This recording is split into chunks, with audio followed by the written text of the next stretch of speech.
ఆదికాండము 6వ అధ్యాయము. నరులు భూమి మీద విస్తరింపనారంభించిన తరువాత కుమార్తెలు వారికి పుట్టినప్పుడు దేవుని కుమారులు నరుల కుమార్తెలు చక్కని వారిని చూచి వారందరిలో తమకు మనసు వచ్చిన స్త్రీలను వివాహము చేసుకొండ్రి. అప్పుడు యెహోవా, నా ఆత్మ నరులతో ఎల్లప్పుడూ వాదించదు. వారు తమ అక్రమ విషయంలో నరమాత్రులై ఉన్నారు. అయినను వారి దినములు 120 ఏండ్లగునెను. ఆ దినములలో నెఫీలులను వారు భూమి మీద నుండిరి, తరువాతనూ ఉండిరి. దేవుని కుమారులు నరుల కుమార్తెలతో పోయినప్పుడు వారికి పిల్లలను కనిరి. పూర్వకాలమందు పేరు పొందిన శూరులు వీరే. నరుల చెడుతనము భూమి మీద గొప్పదనియు, వారి హృదయం యొక్క తలంపులలోని ఊహ అంతయు ఎల్లప్పుడూ కేవలము చెడ్డదనియు యెహోవా చూచి, తాను భూమి మీద నరులను చేసినందుకు యెహోవా సంతాపము నుండి తన హృదయములో నొచ్చుకొనెను. అప్పుడు యెహోవా, నేను సృజించిన నరులను, నరులతో కూడా జంతువులను, పురుగులను, ఆకాశ పక్షాదులను భూమి మీద నుండకుండా తుడిచివేయదును. ఏలయనగా నేను వారిని సృష్టించినందుకు సంతాపము నుండి ఉన్నానెనెను. అయితే నోవహు యెహోవా దృష్టియందు కృప పొందినవాడాయెను. నోవహు వంశావళి ఇదే. నోవహు నీతిపరుడును, తన తరములో నిందారహితుడనై ఉండెను. నోవహు దేవునితో కూడా నడిచినవాడు. షేము, హాము, యాపెతను 3 కుమారులను నోవహు కనెను. భూలోకము దేవుని సన్నిధిని చెడిపోయి ఉండెను. భూలోకము బలాత్కారంతో నిండియుండెను. దేవుడు భూలోకమును చూచినప్పుడు అది చెడిపోయి ఉండెను. భూమి మీద సమస్త శరీరులు తమ మార్గమును చెరిపివేసుకుని ఉండిరి.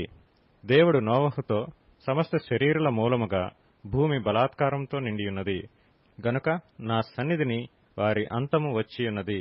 ఇదిగో వారిని భూమితో కూడా నాశనము చేయుదును. చితిసారకపు రాణుతో నీ కొరకు ఓడను చేసుకునుము. అరలు పెట్టి ఆ ఓడను చేసి లోపటను వెలుపటను దానికి కీలు పూయవలెను. నీవు దాని చేయవలసిన విధమిది. ఆ ఓడ 300 మూరలు పొడుగును, 50 మూరల వెడల్పును, 30 మూరల ఎత్తును గలదై ఉండవలెను. ఆ ఓడకు కిటికీ చేసి పైనుండి మూరెడు క్రిందకి దాన్ని ముగించవలెను.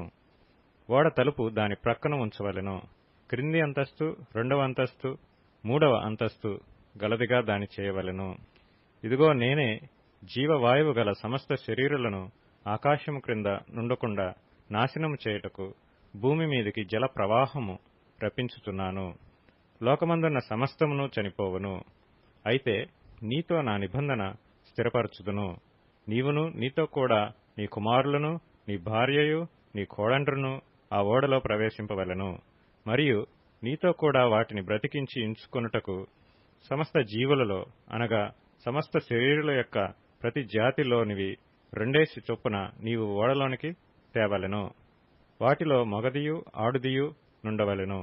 నీవు వాటిని బ్రతికించి ఉంచుకొనుటకై వాటి జాతుల ప్రకారము పక్షులలోను, వాటి జాతుల ప్రకారము జంతువులలోను, వాటి జాతుల ప్రకారము నేలను ప్రాకు వాటన్నిటిలోనూ ప్రతి జాతిలో 2 చొప్పున నీ యొద్దకు అవి వచ్చును. మరియు తినుటకు నానా విధములైన ఆహార పదార్థములను కూర్చుకొని నీ దగ్గర ఉంచుకునుము. అవి నీకును వాటికి ఆహారమగునని చెప్పెను. నోవహు అట్లు చేసెను. దేవుడు అతనికి ఆజ్ఞాపించిన ప్రకారం యావత్తు చేసెను.